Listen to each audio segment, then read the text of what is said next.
पवारांनी दाखवलं, दादांनी वाचलं। तपशील शोधून देण्यात काकांची मदत। 67,81,9,000 रयतच्या बैठकीतला किस्सा चर्चेत। ही दृश्य बघा, सध्याच्या राजकारणातली बोलकी दृश्य आहेत। साताऱ्यात रयत शिक्षण संस्थेच्या बैठकीमध्ये पवार काका पुतणे अगदी आजूबाजूच्या खुर्चीवर बसलेले दिसून आले। दोन्ही नेत्यांनी या बैठकीत एकत्र निर्णय देखील घेतले। इतकंच नाही तर शरद पवारांनी अजितदादांना कागदपत्रातील महत्त्वाचे तपशील शोधून देण्यासाठी मदतही केली। या बैठकीत नेमकं काय घडलं पाहूयात। रयत शिक्षण संस्थेच्या बैठकीत संस्थेचं गेल्या वर्षीचं किती उत्पन्न होतं याबाबत चर्चा सुरू असताना या बैठकीत अजित पवार यांना गेल्या वर्षाच्या उत्पन्नाची माहिती सदस्यांना देण्याची विनंती करण्यात आली। अजित पवार यांच्या हातात असलेल्या कागदपत्रांमध्ये त्याबाबतचा तपशील होता, मात्र त्यांना तो मिळत नव्हता। त्यावेळी शेजारीच बसलेल्या शरद पवारांनी तो तपशील शोधून देण्यात मदत केली। शरद पवारांनी कागदपत्रांवर बोट ठेवून मजकूर वाचायला सांगितला। त्यानंतर अजित पवार यांनी आकड्यांचं वाचन केलं। राष्ट्रवादी काँग्रेस पक्ष फुटीनंतर ज्येष्ठ नेते शरद पवार आणि उपमुख्यमंत्री अजित पवार यांच्यात राजकीयदृष्ट्या मोठी दरी निर्माण झाली। मात्र दोन्ही राष्ट्रवादी पुन्हा एकत्र येणार अशी चर्चा वारंवार होत असते। त्याला निमित्तही घडलंय। नुकतंच बीडमध्ये अजित पवार यांनी भर सभेत चुलत्याच्या कृपेनं बरं चाललंय असं विधान केल्यामुळे पुन्हा काका पुतण्यातील मनोमिलनाची चर्चा रंगली आहे। अजित पवार यांचे धाकटे चिरंजीव जय पवार यांचा साखरपुडा नुकताच पार पडला। या कार्यक्रमात शरद पवार यांना गेटवर घ्यायला स्वतः अजित पवार गेले होते।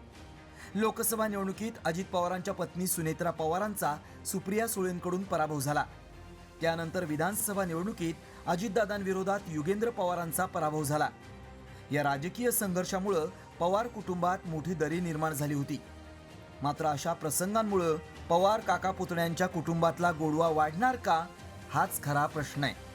आणि आगामी काळात महाराष्ट्राच्या राजकारणात काय बदल होतात ते देखील पाहणं महत्त्वाचं आहे। ब्युरो रिपोर्ट, साम टीव्ही न्यूज। तर एकीकडे अजित पवारांच्या मदतीला शरद पवार धावून गेल्याचं या बैठकीमध्ये तर पाहायला मिळालं, तर यानंतर अजित पवारांनी बारामतीमध्ये शरद पवारांबाबत एक मोठं विधान केलं आणि पुन्हा एकदा राजकीय चर्चांना उधाण आलं। गेल्या काही दिवसांपासून अजित पवार आणि शरद पवार यांच्या जवळीक वाढत असल्याच्या चर्चा आहेत। त्यातच बारामतीत अजित पवारांनी केलेल्या या विधानानं आणखीनच भर पडली। नेमकं असं काय म्हटलंय अजितदादांनी पाहूयात या रिपोर्टमध्ये। काकालाही म्हणलं विश्वासात घ्या, कारण काका लोकांना विश्वासात घ्यावं लागतं, त्याशिवाय पुढे चालत नाही। हे काका कुठवळाला नाही तर लगेच दादा कुणावर तर अजित पवारांची तक्रार आता शिंदेंनी केल्याची माहिती असतानाच दुसरीकडे शिंदेंनी शहांची दुसऱ्यांदा भेट घेतली। सह्याद्री अतिथीगृहावर दोघांमध्ये 2 दिवसात जवळपास 1 तास चर्चा झालेली आहे। विशेष म्हणजे या भेटीवेळेस मुख्यमंत्री फडणवीस हे नागपुरात होते, तर उपमुख्यमंत्री अजित पवार हे बारामतीत होते। शिंदे शहांच्या बैठकीत कोणत्या विषयांवर चर्चा झाली हे अद्यापही गुलदस्त्यात आहे। तेव्हा फडणवीस आणि अजित पवारांशिवाय झालेल्या बैठकीत शहा आणि शिंदेंमध्ये नेमकं काय घडलं याचीच चर्चा आता सुरू झाली आहे। दरम्यान ही राजकीय नाही तर सदिच्छा भेट होती असं एकनाथ शिंदे यांनी म्हटलंय। एकनाथ शिंदे आणि अमित शहा यांच्यामध्ये 1 तास चर्चा झाली। एकनाथ शिंदे एकटेच अमित शहांना भेटले। भेटीवेळेस फडणवीस नागपुरात होते, तर अजित पवार बारामतीमध्ये। काल शिंदेंनी अजित पवारांची शहांकडे तक्रार केल्याची चर्चा आहे। शहा शिंदे यांच्या बैठकीतील चर्चेवर तर्कवितर्क लढवण्यात आलेले आहेत। गृहमंत्री सहकार मंत्री अमित शाह साहेब हे आमच्या NDAचे आणि महायुतीचे नेते आहेत। ते काल रायगडवर होते, काल मुंबईत कार्यक्रम होते, आज देखील मुंबईमध्ये होते। त्यांची सदिच्छा भेट घेणं याच्यामध्ये काय राजकारण काय, याच्यामध्ये कुठलेही राजकीय विषय असला पाहिजे असं काही नाही आहे। त्यामुळे सदिच्छा भेट आहे। दरम्यान या भेटीवर ठाकरे गटानं जोरदार टीका केली. पुढच्या काही दिवसात काय होणार आहे याचे हे संकेत आहेत असं आदित्य ठाकरेंनी म्हटलंय. तर महाराष्ट्राच्या भल्यासाठी ही भेट होती असं प्रत्युत्तर मंत्री उदय सामंतांनी दिलंय. एक महत्त्वाची गोष्ट हीच आहे की काल घरी कोणाच्या जेवायला गेले होते, हे खूप मोठे संकेत आहे. हे यशस्वी गटांनी किंवा जे तिथे आता हळूहळू पैशासाठी वगैरे जातात त्यांनी लक्षात घ्यावं की पुढच्या काही दिवसात काय होणार. एकनाथ शिंदे साहेबांनी अमित शाह साहेबांची भेट घेतलेली आहे. मी संध्याकाळी एकनाथ शिंदे साहेबांना भेटणार आहे. ते 1 तास का भेटले त्याच्यातले काही किस्से जर त्यांनी मला सांगितले तर उद्या पत्रकार परिषदेत मी नक्की सांगेन. मला असं वाटतं की त्यांची दोघांची अतिशय महत्त्वाची महाराष्ट्राच्या जडणघडणीसाठी भेट होती, त्याच्यामुळे त्याचा अर्थ कुणी वेगवेगळे लावू नये. वळूया पुढील बातमीकडे. निधी वाटपावरून खासदार अमोल कोल्हेंनी शिंदे गटावर जोरदार हल्लाबोल केलाय. सासूसाठी भांडणं केली आणि शेवटी सासूच वाट्याला आली असा टोला कोल्हेंनी लगावला. महायुतीत काही आलबेल नाही असं देखील ते पुढे म्हणाले. तर या सरकारमध्ये सर्व काही आलबेल नाही याची आपल्याला लगेच कल्पना येते आणि या पद्धतीनं खरं तर ती एक जी म्हण आहे की सासूसाठी भांडणं केली आणि सासूच वाटायला आली, तशी कदाचित एकनाथ शिंदेंच्या सगळ्या मंत्र्यांची ही परिस्थिती आहे असं जाणवतं. निधी वाटपाच्या मुद्द्यावरून भाजपचे नेते सुधीर मुनगंटीवार यांनी एक मोठं विधान केलं. एकनाथ शिंदे अमित शहांकडे तक्रार करणार नाहीत, कॅबिनेटमध्ये थेट अजित पवारांना जाब विचारतील असं मुनगंटीवार यांनी म्हटलंय. एकनाथ शिंदे साहेब हे अतिशय चांगले नेते आहेत, उत्तम नेते आहेत. तक्रार करण्यासाठी अशा पद्धतीचा वापर करणार नाही. आणि एकनाथ शिंदे साहेब एक आक्रमक नेते आहे. जर त्यांच्या मनात ज्या दिवशी काही बोलायचं असेल तर ते असं अमित भाईंना सांगून बोलतील नाही. त्यांना बोलायचं असेल तर ते डायरेक्ट कॅबिनेटमध्ये अजितदादा बोलतील. तर वळूया पुढील बातमीकडे. रायगडावर औरंगजेबाच्या थडग्याचा अमित शहांकडून समाधी असा उल्लेख झाला आणि यावर संजय राऊत यांनी जोरदार निशाणा साधला. यापेक्षा वाईट महाराष्ट्रासाठी काय होऊ शकतं असं म्हणत राऊत यांनी अमित शहांवर घणाघात केला. मुख्यमंत्र्यांना ही गोष्ट खटकली नाही का असा सवालही राऊतांनी केलाय. तर शहांनी शिवरायांचा अवमान केल्याचा आरोप आदित्य ठाकरेंनी केलाय. धर्मवीर संभाजी महाराज, महारानी ताराबाई, धनोजी, संतोजी, शिवाजी के बाद औरंगजेब जब तक जिंदा रहा उसके सामने लड़ते रहे, जूझते रहे, यहाँ तक कि अपने आप को आलमगीर कहने वाला व्यक्ति महाराष्ट्र में पराजित होकर यही उसकी समाधी बनी. औरंगजेबाच्या थडग्याला देशाच्या गृहमंत्र्यांनी काल रायगडावरून छत्रपतींच्या साक्षीनं समाधीचा दर्जा दिला.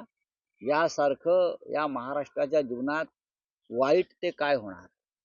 हिंदुत्वाच्या शत्रूला त्याच्या थडग्याला समाधीचा दर्जा देण्यासंदर्भातलं वक्तव्य प्रत्यक्ष देशाच्या गृहमंत्र्यांच्या तोंडून आलं आणि त्याच्यापैकी छत्रपतींचे वंशज बाजूला बसले होते. भाजपची हीच भूमिका राहिली आहे. जसं महाराष्ट्रावर मोगल असतील किंवा हे अफजल खान वगैरे सगळेच असतील हे आक्रमण करत राहिले, भाजपची देखील तीच मानसिकता आहे की महाराष्ट्र लुटायचा. आणि म्हणून ज्यांची कबर होती, ज्याला गाडला इथे महाराष्ट्राने महाराष्ट्राच्या मातीत की महाराष्ट्र जो चालून येईल त्याला असंच गाडला जाईल, काही काही लोकांना ते समाधी वाटते. काल त्यांनी मला वाटतं महाराजांचा उल्लेख देखील एकेरी केलेला आहे. आणि हे मग जे कोणी आम्हाला बाकीचं शिकवायला जातात त्यांना आता. वळूया पुढील बातमीकडे. फडणवीसांनी तटकरेंच्या घरी जाऊन स्नेहभोजन केल्यावरून दमानी यांनी देखील जोरदार हल्लाबोल केला. ज्यांचे घोटाळे काढले, फडणवीसांना कागदपत्र पुरवली, त्यांच्याच घरी जाऊन स्नेहभोजन करताय. भाजपनं फक्त राजकारण केलं अशी टीका दमानी यांनी केली. तर आपल्या ट्विटमध्ये दमानिया काय नेमकं म्हणतायत पाहूयात. फोटो बघून तळपायाची आग मस्तकात गेली. वेड्यासारखे मरमर मरून सगळ्या दिग्गज राजकारण्यांना शिंगावर घेतलं. सिंचन घोटाळा बाहेर काढला, आयुष्याची 12 वर्ष वाया घातली, स्वतःच्या खिशातले पैसे घालून हायकोर्टात लढले, त्यावर भाजपनं केवळ राजकारण केलं. देवेंद्र फडणवीस, तुम्ही विरोधी पक्षात असताना खूप विश्वासानं तुम्हाला कागदपत्र दिले होते, या आशेनं की तुम्ही यांना शिक्षा द्याल. याच तटकरेंच्या घरी जेवायला जायला तुम्हाला काहीच वाटलं नाही का? कुठे गेलं चक्की पिसिंग, असं यावेळेस अंजली दमानी यांनी म्हटलंय. तर वळूया पुढील बातमीकडे. आहे. बापाच्या अपमानाचा बदला घेणारच असा इशारा मंत्री नितेश राणे यांनी ठाकरेंना दिलेला आहे. मात्र हे प्रकरण काय? नितेश राणेंच्या मनातली ही भळभळती जखम नेमकी कोणती आहे? पाहूयात सविस्तर या स्पेशल रिपोर्टमध्ये.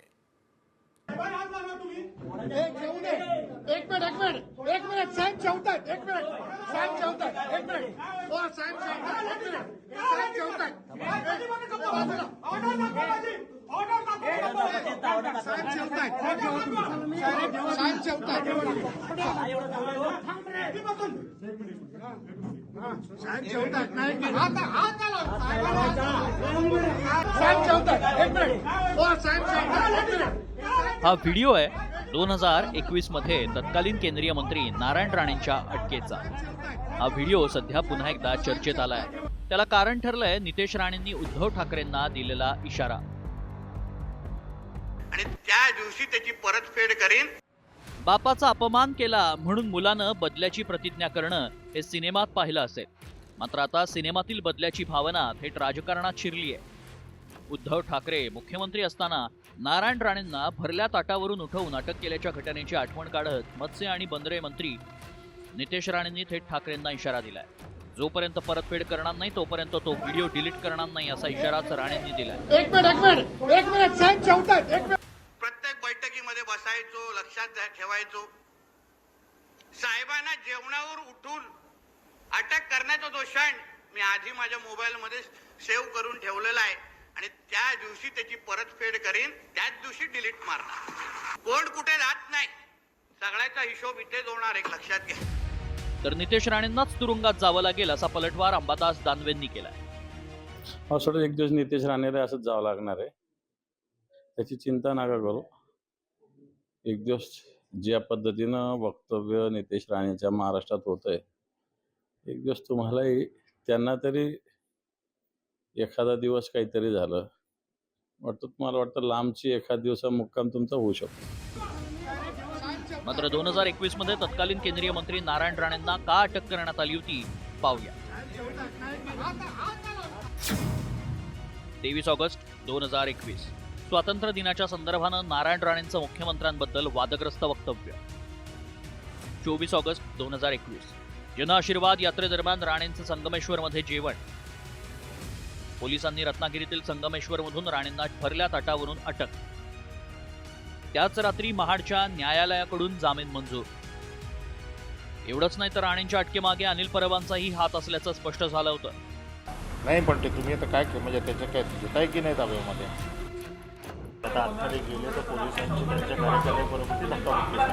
आता पोलीस ओढून बाहेर काढतात.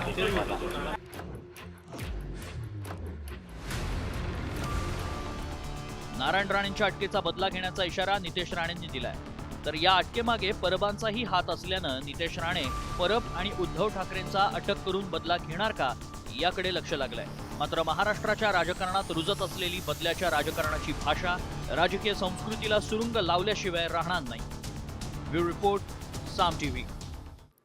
तर वळूया पुढील बातमीकडे. लालबागचा राजा मंडळाचे सचिव सुधीर साळवींची ठाकरे गटाच्या सचिवपदी नियुक्ती झाल्यानंतर शिवसैनिकांनी मातोश्रीवर ठाकरेंची भेट घेतली. आणि यावेळेस आता आपलं लक्ष मुंबई महानगरपालिका आहे. त्यामुळेच सुधीर साळवींना मोठं पद दिलं असून मुंबई आणि महाराष्ट्रावर संकट बाजूला टाकण्यासाठी एकजूट दाखवा असं आवाहन ठाकरेंनी केलेलं आहे. नवीन एक मोठी जबाबदारी दिलेली आहे. लालबागच्या तिकडे सुधीरच्या परिसरातच राहिला तर तुम्ही तक्रार माझ्याकडे करेल. शिवसेनेचं सचिव पण केलेलं आहे. जबाबदारी मोठी केलेली आहे. आपलं लक्ष आता मुंबई महापालिका आहे आणि त्यासाठी मी सुधीरला शिवसेनेचं सचिव पण दिलेलं आहे. सुधीरला तर मी आणखी मुंबईमध्ये इकडे पळवणार आहे. दुसरीकडे मुंबईमध्ये शिंदे गटानं ठाकरे गटाला आजच मोठा धक्काही दिला. ठाकरे गटाच्या प्रवक्त्या संजना घाडी आणि त्यांचे पती संजय घाडी यांना शिंदे सेनेमध्ये प्रवेश देण्यात आलेला आहे. संजना घाडी या माजी नगरसेविका आहेत. त्यामुळे ठाकरेंना महापालिका निवडणुकीत फटका बसण्याची शक्यता आहे. हिंदुत्वाच्या विषयी जेव्हा वक्फ बोर्ड सारखे विषय आले त्यावेळेला आम्ही बोलणं टाळलं, कारण स्वतःच्या मनालाही काही गोष्टी पटेनाशा झाल्या होत्या. आणि या सगळ्या गोष्टी आम्ही पाहिल्या की एका बाजूला पक्ष टिकवण्यासाठी आम्ही काम करतोय तर दुसऱ्या बाजूला पक्ष दररोज तिनके में बेचने का काम सुरू आहे. बारामतीतील विद्यार्थ्यांना चष्मे वाटप करताना अजित पवार हे डॉक्टरांच्या भूमिकेत दिसले. गाजर खाल्ल्यानं चष्म्याचा नंबर कमी होतो. तुम्हाला जर मित्रांनी मैत्रिणींनी चष्मा घालण्यावरून हिणवलं तर त्यांचं ऐकू नका, असा सल्ला अजित पवारांनी विद्यार्थ्यांना दिला आहे.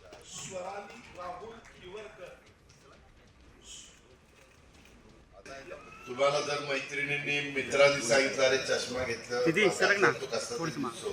काही नाही, तुम्ही छान दिसता, उगीच त्यांचं काही ऐकू नका आणि चष्मा वापरा तर तुमचे डोळे चांगले राहतील.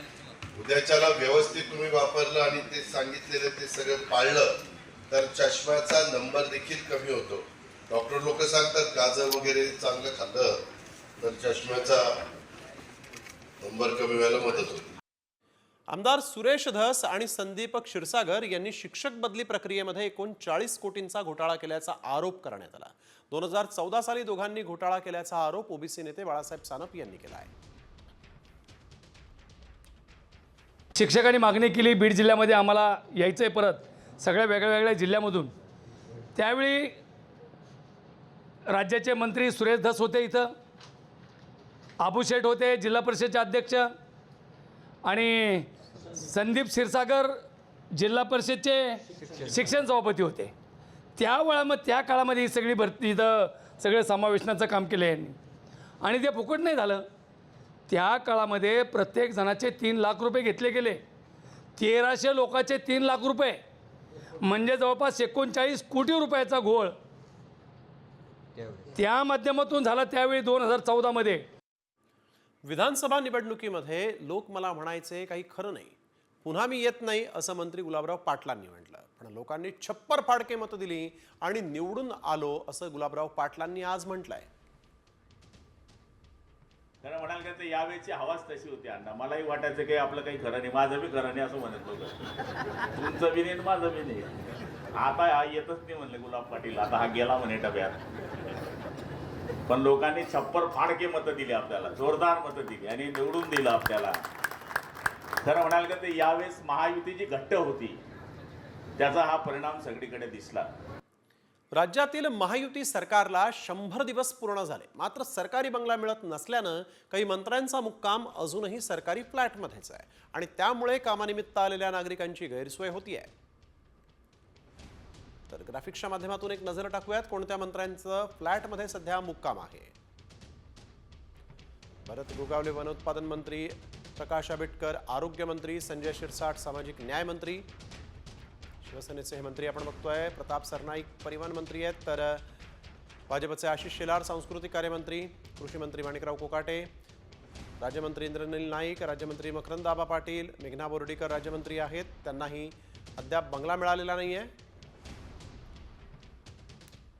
मुंबईच्या पाणी प्रश्नावरून आदित्य ठाकरे आक्रमक झाले. महापालिकेला दिलेली डेडलाईन आता संपलेली आहे, त्यामुळे आता प्रत्येक वॉर्ड ऑफिसवर मोर्चा काढण्याचा इशारा आदित्य ठाकरेंनी दिला आहे. मुंबईत वॉटर टँकर संपावर आहेत आणि त्यामुळे अनेक भागात पाणी टंचाईचा सामना करावा लागतोय. त्यांनी 1 आठवड्याची नोटीस देऊन देखील सरकार काही हल्लं नव्हतं. मुंबई महानगरपालिकेमध्ये जे प्रशासक आहेत ते मुख्यमंत्र्यांच्याच आदेशावर चालतात आणि मुख्यमंत्र्यांनी अजूनही मुंबईची एवढी हत्या होते, आर्थिक हत्या होते, तरी मुख्यमंत्र्यांनी लक्ष न देण्याच्यात मला वाटतं ह्याच्यापेक्षा अजून दुर्दैव कुठचं नसेल. मी 48 तासाची जी डेडलाईन दिली होती ह्या संपात तोडगा काढण्यासाठी, ती आता संपत आलेली आहे. तर बातमी येते संभाजीनगरातून. संभाजीनगरकरांसाठी ठाकरे गट आक्रमक झालेला आहे. 16 एप्रिलपासून ठाकरे गट संभाजीनगरमध्ये मोहीम राबवणार आहे. लबाडांनो पाणी द्या अशी 1 महिना संभाजीनगरात मोहीम राबवली जाणार आहे आणि त्यानंतर 13 ते 15 मे दरम्यान संभाजीनगरकरांच्या पाण्यासाठी म्हणून उद्धव ठाकरे स्वतः मोर्चाही काढणार आहेत.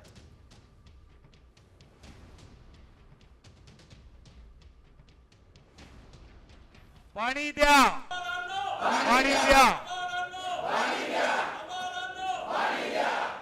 पाणी द्या, पाणी द्या. तर बातमी संभाजीनगरमधूनच आहे. पालकमंत्री संजय शिरसाट यांना मंत्री अतुल सावे यांनी कानपिचक्या दिल्या आहेत. एका कार्यक्रमासाठी संजय शिरसाट यांना उशीर झाल्यामुळे मंत्री अतुल सावे चिडले होते आणि यावेळेस त्यांनी खैरे साहेब होऊ नका, खैरे साहेबांसारखं वागू नका, असा टोला यावेळेस अतुल सावे यांनी शिरसाट यांना लगावला. यावेळेसचा हा व्हिडिओ जो आहे तो देखील प्रचंड व्हायरल झाला.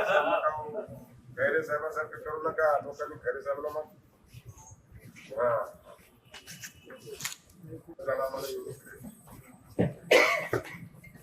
अरे सगळं करूया लोकांना. खैरे साहेब नका हो, खैरे साहेब नका हो, खैरे साहेब. आरोपी विशाल गवळीनं आत्महत्या केली, मात्र त्याचा गुंड भाऊ आकाश गवळीची दहशत सुरूच आहे.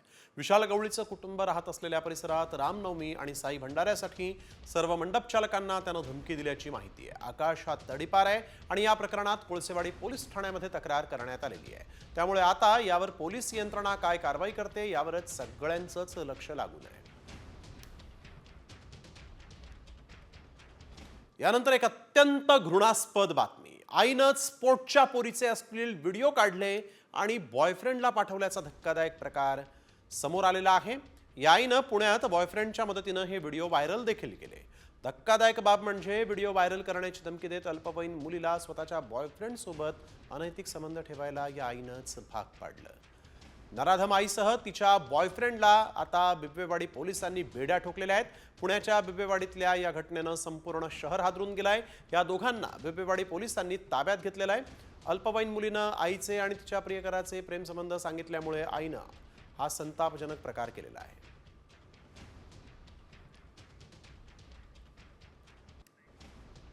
बातमी पुणे पोलिसांच्या धडक कारवाईची आहे. पुण्यातील हडपसर परिसरात सय्यदनगर भागामध्ये गुंड टिपू पठाणचा पोलिसांनी माज उतरवला आहे. जिथं गुन्हा केला तिथंच पोलिसांनी टिपू पठाणसह त्याच्या साथीदारांची धिंड काढली.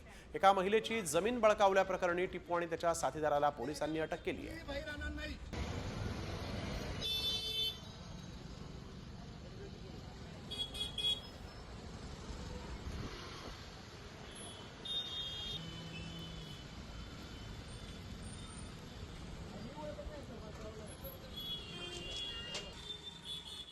लाडक्या बहिणींनो, ही बातमी तुमच्यासाठी महत्वाची आहे. तुमची कागदपत्र चुकीच्या हातात तर पडली नाहीत ना, हे तपासून पहा. तुमच्या नावावर कर्ज तर काढलं गेलेलं नाही ना, हे देखील तपासून पहा. असं आम्ही म्हणतोय. त्याचं कारण काय, त्यासाठी पहा हा एक रिपोर्ट. लाडक्या बहिणींनो सावधान.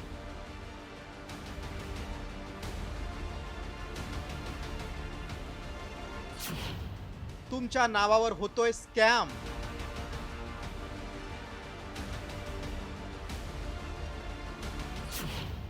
लाडकीच्या नावावर 20 लाखांचं कर्ज.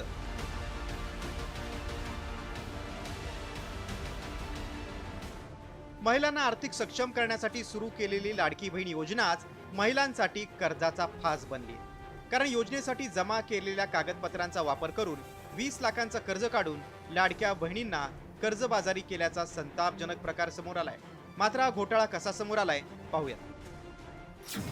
योजनेच्या लाभासाठी 65 महिलांकडून कागदपत्र जमा करण्यात आली. महिलांकडून आधार कार्ड, पॅन कार्ड, बँक पासबुकची माहिती घेण्यात आली. वित्त संस्थेच्या कर्मचाऱ्यांना हाताशी धरून कुर्ला आणि अंधेरीतून 20 आयफोनची खरेदी करण्यात आली. कागदपत्रांच्या आधारे आयफोन खरेदीसाठी 20 लाखांचं कर्ज घेतलं. खरेदी केलेले आयफोन इतर व्यक्तींना विकले. कर्जाची रक्कम न भरल्यानं वित्त संस्थेचे कर्मचारी महिलांच्या घरी धडकले. या प्रकारानंतर लाडक्या बहिणींना आणि वित्त संस्थेला गंडवणाऱ्या भामट्यांचा भांडाफोड झाला. यातील 5 आरोपींपैकी 2 जणांच्या मुसक्या आवळल्या. बजाज फायनान्सचे जे कर्मचारी आहेत ते त्यांनी गरीब लोकांचे डॉक्युमेंट्स घेऊन त्या लोनची प्रोसेस केलेली आहे आणि यांना गरीब लोकांना कोणत्याही प्रकारे ॲपलचा मोबाईल वगैरे मिळालेला नाही. आणि 20,07,000ची आता सध्या आमची अमाऊंट टोटल निघते आहे. कदाचित आणखी लोक वाढू पण शकतात. कारण या माध्यमाच्या अनुषंगाने मी लोकांना आवाहन करू इच्छिते की ज्यांची या पद्धतीनं फसवणूक झालेली आहे त्यांनी जरा समोर यावं. जास्तीत जास्त आम्हाला विक्टिम्स आहेत, बळीत आहेत, त्यांना आपण मदत करू शकतो. मात्र ही योजना सुरू झाल्यापासून लाडक्या बहिणींना गंडा घालण्याची ही पहिलीच घटना नाही. तर याआधीही लाडकीच्या फसवणुकीचे प्रकार घडले. 28 नोव्हेंबर 2024 पुण्यात लाडकीचे पैसे मिळत असल्याचं सांगत 80,000 रुपयांचे दागिने लुटले. अकोल्यात 6 तरुणांनी लाडकीच्या नावानं अर्ज करून फसवणूक केली. राज्यभरात बनावट ॲपच्या माध्यमातून लाडकीला गंडा घातल्याचा प्रकार समोर आलाय. राज्य सरकारच्या महत्त्वाकांक्षी योजनेलाच भामट्यांनी सुरुंग लावत महिलांना कर्जबाजारी केलंय. त्यामुळे अशी भामटेगिरी रोखण्यासाठी सरकारनं कठोर पावलं उचलायला हवीत. एवढंच नाही तर आपली कागदपत्र जमा करताना त्या संदर्भात महिलांनी योग्य खबरदारी घ्यायला हवी. ब्युरो रिपोर्ट, साम टीव्ही न्यूज. वळूया पुढील महत्त्वाच्या बातमीकडे. गर्भवती महिलेच्या मृत्यू प्रकरणी ससून रुग्णालयाची समिती सुद्धा चौकशी करणार आहे आणि या सगळ्या प्रकरणामध्ये डॉक्टरांचा निष्काळजीपणा झाला का याची चौकशी ससून रुग्णालय देखील करणार आहे. आणि यासह गर्भवती महिलेला ज्या 3 रुग्णालयांमध्ये उपचार देण्यात आले होते त्या 3ही रुग्णालयाच्या उपचारांची चौकशी या समितीमार्फत करण्यात येणार आहे. पुणे पोलिसांकडून ससून रुग्णालयाला चौकशी करण्याचं पत्र लिहिलं होतं.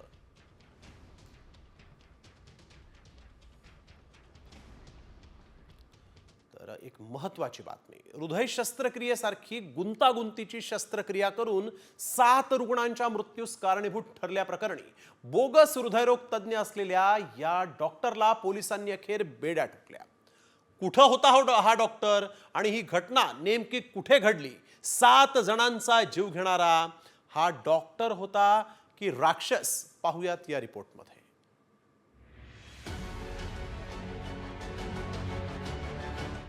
डॉक्टर मुरली प्रसाद शर्मा अर्थात मुन्ना भाई. बरं, आता कल्पना करा तुम्हाला हार्ट अटॅक आला आणि तुम्हाला विश्वासानं एका डॉक्टरच्या, मुन्ना भाईच्या हाती सोपवलं. तो डॉक्टरच बोगस निघाला तर? अगदी असंच घडलंय, अगदी खरं. स्वतःला डॉक्टर एन जॉन केम म्हणवणाऱ्या बोगस डॉक्टरनं 15 हार्ट सर्जरी केल्या आणि त्यातील तब्बल 7 जणांचा मृत्यू झाल्याचा धक्कादायक प्रकार उघडकीस आलाय. हे प्रकरण काय पाहूया. बोगस नरेंद्रनं लंडन मधील प्रसिद्ध डॉक्टर एन जॉन केम नावानं सर्जन म्हणून भारतात काम केलं. 2.5 महिन्यात 15 जणांवर हार्ट सर्जरी केली, त्यात 7 जणांचा मृत्यू झाला. रुग्णांच्या मृत्यूनंतर बोगस डॉक्टर नरेंद्रनं पळ काढला. प्रयागराजमधून मात्र पोलिसांनी नरेंद्रच्या मुसक्या आवळल्या. मध्य प्रदेशातील दमोह जिल्ह्यात मिशन हॉस्पिटल आहे. या हॉस्पिटलमध्ये लंडनमधील प्रसिद्ध हृदयरोग तज्ज्ञ डॉक्टर एन जॉन केम नावानं नरेंद्र यादव नावाच्या बोगस डॉक्टरनं सर्जरी केली. मात्र तब्बल 7 जणांचा जीव गेल्यानंतर ही बोगसगिरी उघड झाली आहे. यहाँ पे ये डॉक्टर है, ये नकली नाम से काम कर रहा है. इस नाम के डॉक्टर लंदन में है और इसका नाम नरेंद्र यादव है और इसके ऊपर हैदराबाद में अपहरण का मामला दर्ज है. और जहाँ जहाँ पे भी ये गया है इसने अपनी असली डिग्रियाँ नहीं दिखाई हैं और सारे इसके डॉक्यूमेंट फर्जी हैं और ये किसी भी शहर में 1 माह से ज़्यादा नहीं रहा है. नरेंद्र यादव गेल्या 20 वर्षापासून भारतात वास्तव्य करतोय. बनावट नावानं रुग्णांवर उपचार करतोय. त्यामुळे गेली 20 वर्ष यंत्रणेला गुंगारा देणाऱ्या या बोगस डॉक्टरनं संपूर्ण यंत्रणेवरच सवाल उपस्थित केले. इतकी वर्ष यंत्रणा झोपली होती का? 20 वर्षात बोगस डॉक्टरनं किती जणांच्या आयुष्याशी खेळ केला? असे अनेक सवाल उपस्थित झाले. देशभरात 2 ते 3 लाख बोगस डॉक्टर असल्याचं म्हटलं जात आहे. त्यामुळे निर्ढावलेल्या यंत्रणेला कधीतरी जाग येणार का हेच पाहायचं. ब्युरो रिपोर्ट, साम टीव्ही. वळूया पुढील बातमीकडे. बातमी पंढरपूरमधून. टेंभुर्णीमध्ये गॅस चोरीचं एक मोठं रॅकेट उघडकीस आलेलं आहे. टँकरमधील गॅस खासगी व्यावसायिकांना विकणाऱ्या मध्य प्रदेशातील दोघांवर गुन्हा दाखल करण्यात आलेला आहे. जिल्हा परिषदेचे माजी सदस्य संजय पाटील यांनी या रॅकेटचा पर्दाफाश केला. गॅस विकत घेणाऱ्या खासगी व्यावसायिकांवर मात्र कारवाई करण्यात आलेली नाही. अवैधरित्या गॅस विकणाऱ्यांवर मात्र कारवाई झालेली आहे. तर बातमी नाशिकमधून आहे. नाशिकमध्ये मड बाथची परंपरा सुरू असून आजही ती जपली जाते. आयुर्वेदिक मातीचा लेप लावून उन्हापासून आणि त्वचेच्या विकारांपासून प्रतिबंध व्हावा या हेतूनं मड बाथचं आयोजन केलं जातं. हनुमान जयंतीच्या येणाऱ्या रविवारी शेकडो नाशिककर एकत्र येऊन या मड बाथमध्ये सहभागी होतात. संपूर्ण अंगाला मातीचा लेप लावून गाण्यावर नाशिककर थिरकताना दिसतात.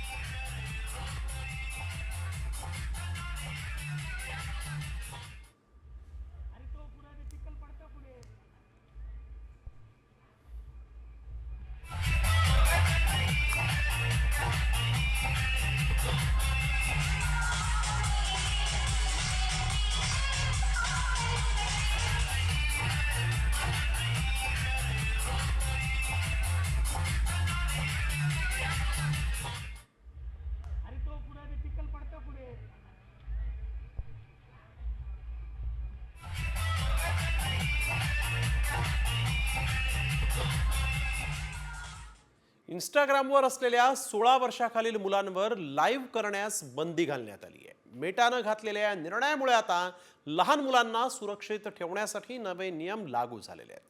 काय आहेत नेमके हे नवे नियम पाहूयात या विशेष रिपोर्टमध्ये.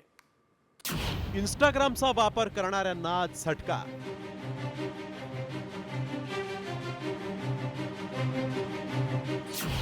सोळा वर्षाखालील मुलांना लाईव्ह बंदी.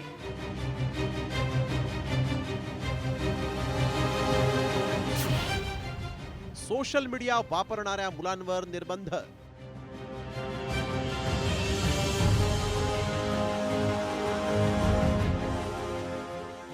सोळा वर्षांखालील मुलांना पालकांची परवानगी नसल्यास इंस्टाग्रामवर आता थेट लाईव्ह स्ट्रीमिंग करता येणार नाही. तसंच नग्नतेशी संबंधित कंटेंट त्यांना पालकांच्या परवानगीशिवाय पाहता किंवा पाठवता येणार नाही. फेसबुक इंस्टाग्रामची कंपनी असलेल्या मेटानं 18 वर्षाखालील वापरकर्त्यांची सुरक्षितता अधिक भक्कम करण्याच्या हेतूनं हे बदल केले. सध्या अमेरिका, ब्रिटन, कॅनडा आणि ऑस्ट्रेलिया इथं हे बदल लागू करण्यात आले असून काही महिन्यांमध्ये ते जगभर अंमलात येणार आहेत. या व्यतिरिक्त मेटानं सुरक्षेसंदर्भात काही उपाय योजलेले आहेत, ते देखील पाहूया. सोशल मीडिया अकाउंट खासगी ठेवणं, अनोळखी लोकांकडून येणारे संदेश ब्लॉक करणं, हिंसक आणि संवेदनशील दृश्य नियंत्रित करणं, 60 मिनिटांनंतर ॲप बंद करण्याची आठवण करून देणं, रात्रीच्या वेळेस नोटिफिकेशन थांबवण्यासाठी पावलं उचलण्यात येणार आहेत. त्यांचा अभ्यासावरती परिणाम होतो आहे आणि त्यांना हे वय इतकं लहान आहे की त्यांना पुढे जाऊन त्याचा काय दुष्परिणाम होणार आहे याची त्यांना जाण नाही आहे. तर निश्चितच आपल्या गव्हर्नमेंटनी हा कायदा आपल्या इथे लवकरात लवकर लागू करावा, जेणेकरून मुलांचं मोबाईलचं प्रमाण, खेळण्याचं प्रमाण, हाताळण्याचं प्रमाण कमी होईल आहे. यांनी हा जो निर्णय घेतलेला आहे की 16 वर्षाखालील, तर हे 16 वर्षाखालील तो बालक आहे हे ठरवण्यासाठी ही समाज माध्यमं कुठली पद्धती अवलंबणार आहे हे कळणं जास्ती जरुरी आहे. हे यांनी अजून याचा खुलासा केलेला नाही आहे. लाईव्ह स्ट्रीमिंगमुळे लहान मुलांवरील सायबर गुन्ह्यांचा धोका वाढत असल्याचं अनेक तज्ज्ञांचं म्हणणं आहे. अज्ञात व्यक्तींकडून होणारे कमेंट्स किंवा अनुचित वर्तन यामुळे मुलांच्या मानसिक आरोग्यावर परिणाम होऊ शकतो.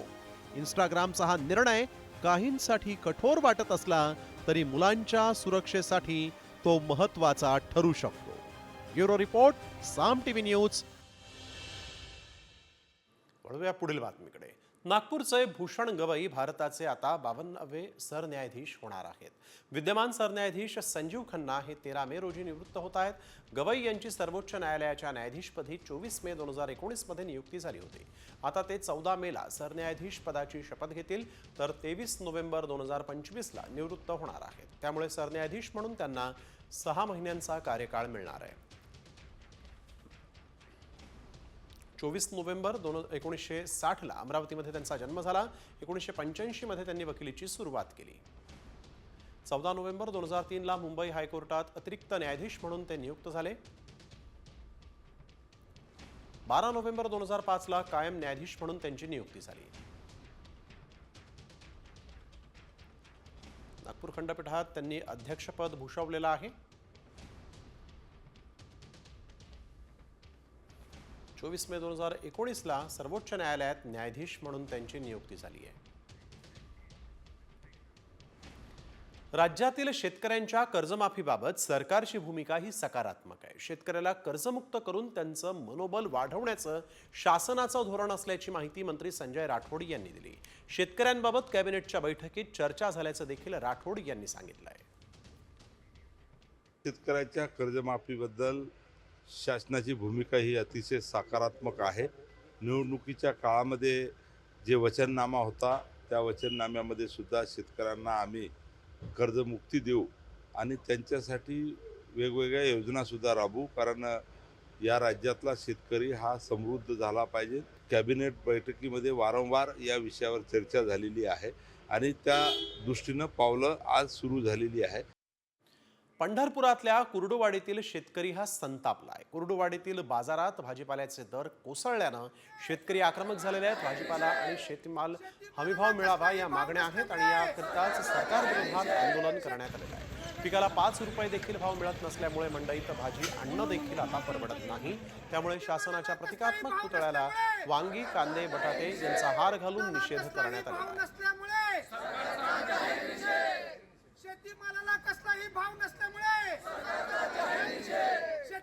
शेत शिवाराला अज्ञातानं पेटवल्याची घटना आज पाठोपाठ 2 ठिकाणी घडलेली आहे. एकीकडे अमळनेरच्या कळमसरे शिवारामध्ये अज्ञातानं ढीक करून ठेवलेल्या सुमारे 100 क्विंटल ज्वारीला पेटवलेला आहे, तर दुसरीकडे जळगावच्या जामनेरमधल्या शेतात कापून ठेवलेल्या मक्याला अज्ञातानं आग लागली आणि यामध्ये शेतकऱ्याचं 3.5 लाख रुपये किमतीचा भरपाईपेक्षा शेतकऱ्यानं मंत्री गिरीश महाजन यांच्याकडे व्यक्त केली. आग लावणाऱ्या व्यक्तीचा पोलीस शोध घेत.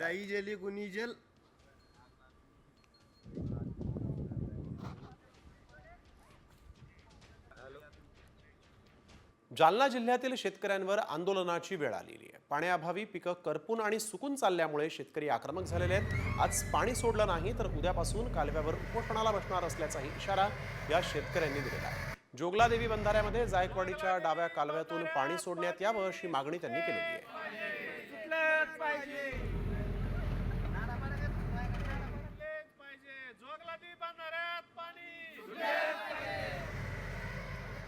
जे काम आतापर्यंत फक्त अनुभवी डॉक्टरांच्या हातूनच होत होतं ते आता यंत्रही करू शकतात. एक ऐतिहासिक चमत्कार घडलाय. नेमकं काय घडलंय पाहूयात या खास रिपोर्टमध्ये. तंत्रज्ञानाचा चमत्कार.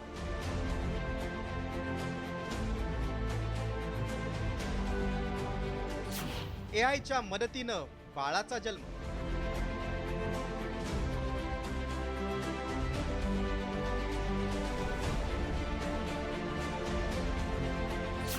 वैद्यकीय क्षेत्राला नवी दिशा.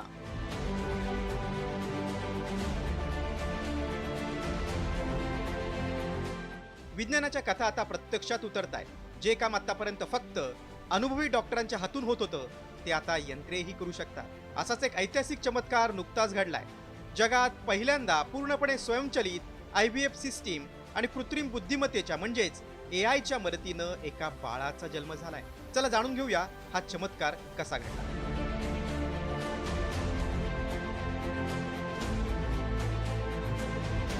मेक्सिकोच्या ग्वाडलाजारा शहरात ही घटना घडली. एका 40 वर्षीय महिलेनं एआयच्या मदतीनं IVF प्रक्रियेद्वारे निरोगी बाळाला जन्म दिला. विशेष म्हणजे या प्रक्रियेत माणसाच्या हाताऐवजी यंत्रांनी ही संपूर्ण प्रक्रिया पार पाडली. हे विशेष. ही प्रक्रिया नेमकी कशी होती ते पाहूया. ICSI म्हणजेच इंट्रासायक्लोप्लास्मिक स्पर्म इंजेक्शन या तंत्रामध्ये साधारणपणे तज्ज्ञ एक शुक्राणू अंड्यात सोडतात, पण यात थकवा किंवा मानवी चुकांची शक्यता असते. न्यूयॉर्क आणि मेक्सिकोच्या शास्त्रज्ञांनी मिळून एक पूर्णपणे स्वयंचलित सिस्टीम तयार केली. ही सिस्टीम AI आणि डिजिटल नियंत्रणानं 23 टप्प्यांची प्रक्रिया पार पाडते. यंत्रानं शुक्राणू निवडले, लेझरनं निष्क्रिय केले आणि अंड्यामध्ये टोचले. प्रत्येक अंड्यासाठी फक्त 9 मिनिटं 56 सेकंद लागले. ही पूर्ण प्रक्रिया स्वयंनियंत्रित असल्यामुळे जे IVF लॅबमधल्या ज्या प्रोसिजर्स असतात, एक साधारण 30 ते 23 टप्प्यांच्या ह्या प्रोसिजर असतात, तर या प्रोसिजर या मशीनने पूर्ण केल्या आहेत. आणि या तंत्रज्ञानामुळे IVFच्या क्षेत्रामध्ये खूप मोठी क्रांती होणार आहे. या तंत्रज्ञानामागे काम करणारे प्रमुख भ्रूणतज्ञ डॉक्टर जेक्स कोहेन यांच्या मतानुसार हे तंत्रज्ञान IVF मध्ये क्रांती आणेल.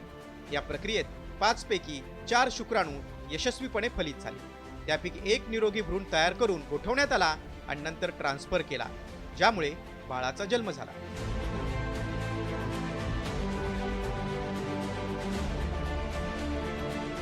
डॉक्टरांचं म्हणणं आहे की भविष्यात हे तंत्रज्ञान आणखी वेगवान आणि प्रभावी होईल.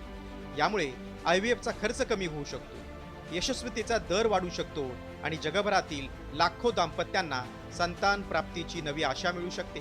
त्यामुळे हा फक्त एक जन्म नाही, तर विज्ञानाच्या नव्या युगाची सुरुवात आहे. ब्युरो रिपोर्ट, साम टीव्ही. सलग सुट्ट्यांमुळे शिर्डीत साई भक्तांनी दर्शनासाठी अलोट गर्दी केल्याचं चित्र आहे. सकाळपासूनच साई मंदिराच्या दर्शन रांगा हाऊसफुल झाल्या होत्या. दर्शनासाठी तब्बल 5 ते 6 तासांचा कालावधी लागत होता. तरी देखील साई भक्तांचा उत्साह काही कमी होत नव्हता. उन्हात देखील साई भक्त मोठ्या उत्साहाने साईबाबांच्या दर्शनासाठी म्हणून रांगा लावून उभे होते. 5-5, 6-6 तास कुटुंब काबिल्याला घेऊन हे भक्त जे आहेत ते साईबाबांच्या दर्शनासाठी इथं थांबून होते. IPL मध्ये आज मुंबई इंडियन्स आणि दिल्ली कॅपिटल्स दरम्यान सामना रंगतोय. मुंबई इंडियन्सच्या विजयासाठी नीता अंबानी यांनी शिर्डीत साईबाबांचं दर्शन घेतलं. साई मंदिरातून बाहेर पडताच मुंबईच्या चाहत्यांनी नीता अंबानींकडे रोहित शर्माला कॅप्टन करा अशी मागणी केली. यावेळेस नीता अंबानी यांनी बाबा की मर्जी असं उत्तर. रोहित को कैप्टन करो मैडम. रोहित को कैप्टन करो. रोहित को कैप्टन करो. रोहित को कैप्टन करो मैडम. रोहित को कैप्टन करो. रोहित को कैप्टन करो. रोहित को कैप्टन करो मैडम. रोहित को कैप्टन करो. रोहित को कैप्टन करो. रोहित को कैप्टन करो मैडम. तर करवीर निवासिनी श्री अंबाबाईचा रथोत्सव आज पार पडलेला आहे. रथोत्सवाच्या मार्गावर ठिकठिकाणी स्वागताची जय्यत तयारी झाली. नयनरम्य आतषबाजी, विविध रंगांची रोषणाई इथं करण्यात आली होती. मुलांच्या पायघड्यांसह आकर्षक रांगोळ्या देखील यावेळेस या रथोत्सवाच्या मार्गावर काढण्यात आल्या. नेत्रदीपक आतषबाजीसह या ठिकाणी हा रथोत्सव पार पडलेला आहे. ज्योतिबा यात्रेनंतर भाविकांना दर्शन घेता यावं म्हणूनच यात्रेच्या दुसऱ्या दिवशी अंबाबाईचा रथोत्सव निघतो. भाविकांसाठी ठिकठिकाणी प्रसादाचंही वाटप करण्यात आलेलं आहे.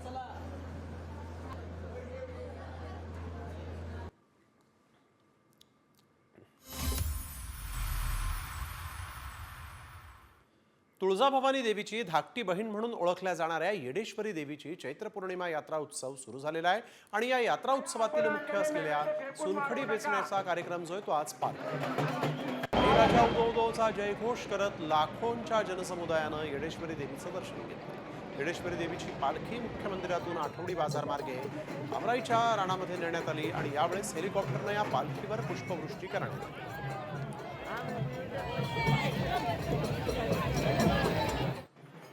कृपया आपण आणलेले नैवेद्य फेकून मारू नका.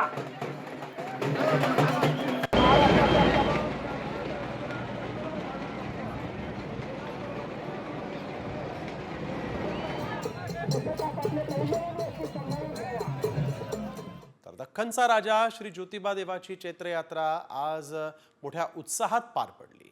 चांग भलचा गजर, विविध रंगांचे 700 ते 800 सासनकाठ्या, गुलाल खोबऱ्याची अविरत उधळण असं वातावरण आज गडावर पाहायला मिळालं. भक्तिरसात तल्लीन झालेल्या बालवृद्ध असं सगळं एकंदरीतच भक्तिमय वातावरण आज ज्योतिबाच्या डोंगरावर पाहायला मिळालं. हलगी, सनाई, पिपाणीच्या मंगलमय सुरावटींनी सारा डोंगर व्यापून टाकला होता.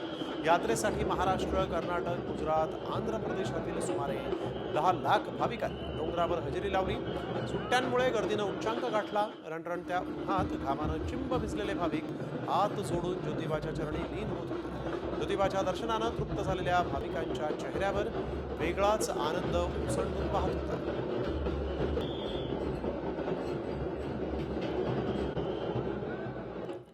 रत्नागिरीच्या दापोलीमध्ये आता बैलगाडा शर्यतीचा थरार पाहायला मिळाला. दापोलीच्या समुद्रकिनारी या बैलगाडा शर्यतीचा थरार रंगला होता. एरवी घाटमाथ्यावर काळ्या मातीत बैलगाडा शर्यतीचा थरार अनुभवता येतो. मात्र कोकणातल्या समुद्रकिनारी वाळूतल्या बैलगाडा शर्यती पाहणं हा एक वेगळाच अनुभव आहे. ही शर्यत पाहण्यासाठी स्थानिकांसोबतच पर्यटकांनी देखील मोठी गर्दी केली. या बैलगाडा शर्यतीत पहिला क्रमांक सुबोध बोरकर पाळंदे, दुसरा क्रमांक मयेकर बंधूंनी तर तिसरा क्रमांक आरेकर बंधूंनी पटकावला.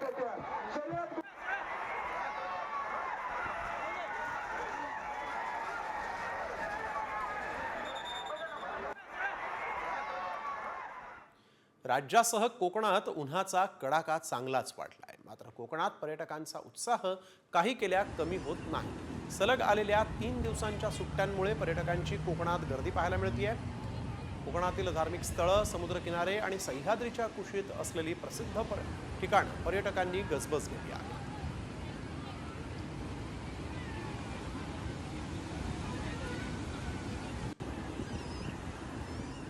आता वेळ झाली आहे व्हायरल सत्याची. तुमचं बँकेत अकाउंट असेल तर ही बातमी तुमच्यासाठी महत्त्वाची, कारण एकापेक्षा अधिक बँक खाती असतील तर तुम्हाला दंड लागू शकतो.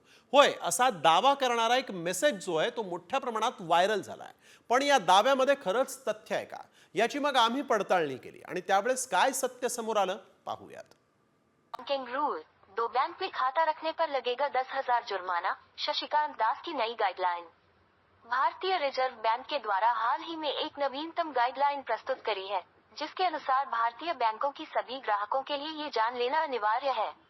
आरबीआई गवर्नर शशिकांत दास के द्वारा इस गाइडलाइन के तहत यदि किसी ग्राहक के पास 2 या 2 से अधिक बैंक खाता पाया जाता है, एकापेक्षा अधिक बैंक खातं असल्यास दंड,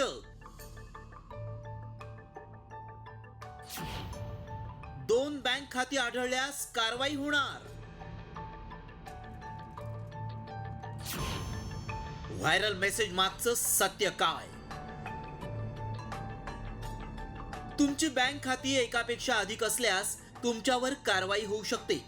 आरबीआयच्या नियमानुसार दंड आकारला जाऊ शकतो, असा दावा करणारा मेसेज व्हायरल होतोय।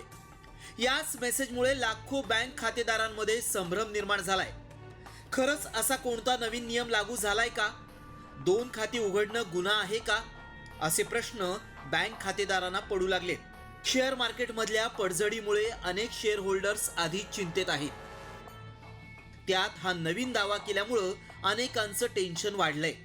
त्यामुळं आम्ही याची पडताळणी सुरू केली। त्याआधी मेसेजमध्ये काय दावा केलाय पाहूया। आरबीआयच्या नवीन नियमानुसार बँकेत एकापेक्षा जास्त खातं असेल तर खातेदारावर कारवाई होऊ शकते। खातेदाराकडून दंड आकारला जाऊ शकतो। या मेसेज सोबत शक्तिकांत दास यांचाही फोटो जोडण्यात आलाय, कारण शक्तिकांत दास हे आरबीआयचे माजी गव्हर्नर आहेत। त्यामुळे त्यांनी हा निर्णय घेतला होता का की कुणी बँक खातेदारांची दिशाभूल करतंय, याची सत्यता जाणून घेणं गरजेचं आहे। सध्याच्या घडीला अनेकांची एकापेक्षा अधिक बँक खाती आहेत। सेव्हिंग खातं, करंट खातं अशी अनेक खाती वेगवेगळ्या बँकेत असतात। त्यामुळे लाखो बँक खातेदारांना याची सत्यता सांगण्यासाठी आमच्या व्हायरल सत्य टीमनं पडताळणी केली। याबाबत आरबीआय कडून माहिती मिळू शकते। त्यामुळे आमच्या टीमनं आरबीआयशी संपर्क साधला। तसंच आम्हाला पीआयबीनंही याबाबत माहिती जाहीर केल्याचं आढळून आलं। त्यावेळी काय सत्य समोर आलं पाहूया। रिझर्व्ह बँकेचे जे नॉर्म्स आहेत त्यामध्ये एखाद्या बँकेच्या वेगवेगळ्या शाखेमध्ये वेगवेगळे अकाउंट्स असू नयेत असं रिझर्व्ह बँकेचं म्हणणं आहे। त्यामुळे तो कोड जो आहे अकाउंट कोड तो एकच असला पाहिजे, त्या कोडचं एकच अकाउंट असलं पाहिजे असं रिझर्व्ह बँकेचं म्हणणं आहे। ते एखाद्या बँकेत आहे, म्हणजे एक पर्टिक्युलर बँक आपण जर घेतली तर त्या बँकेत माझं खातं असेल तर मी प्रत्येक ब्रँचला खातं उघडू शकत नाही। त्या बँकेत माझं एकच खातं असलं पाहिजे असा नियम आहे। पण तुम्ही कुठल्या बँकेत खातं उघडावं, कुठल्या बँकेत व्यवहार करावा याच्याबद्दल कुठलंही बंधन रिझर्व्ह बँकेने आतापर्यंत टाकलेलं नाही। एकापेक्षा अधिक बँक खाती उघडणं गैर नाही। अधिक बँक खाती असल्यास दंड लागत नाही। व्हायरल होत असलेला मेसेज दिशाभूल करणार आहे। व्हायरल मेसेजवर विश्वास ठेवू नका। असे मेसेज व्हायरल करून संभ्रम निर्माण केला जातो। काही जण अशा मेसेजेसची सत्यता न पाहताच निर्णय घेतात, त्यामुळे नुकसान होऊ शकतं। कोणतेही मेसेज व्हायरल होत असल्यास त्याची पडताळणी करायला हवी। आमच्या पडताळणीत एकापेक्षा अधिक बँक खाती असल्यास दंड लागणार हा दावा असत्य ठरलाय। ब्युरो रिपोर्ट, साम टीव्ही न्यूज।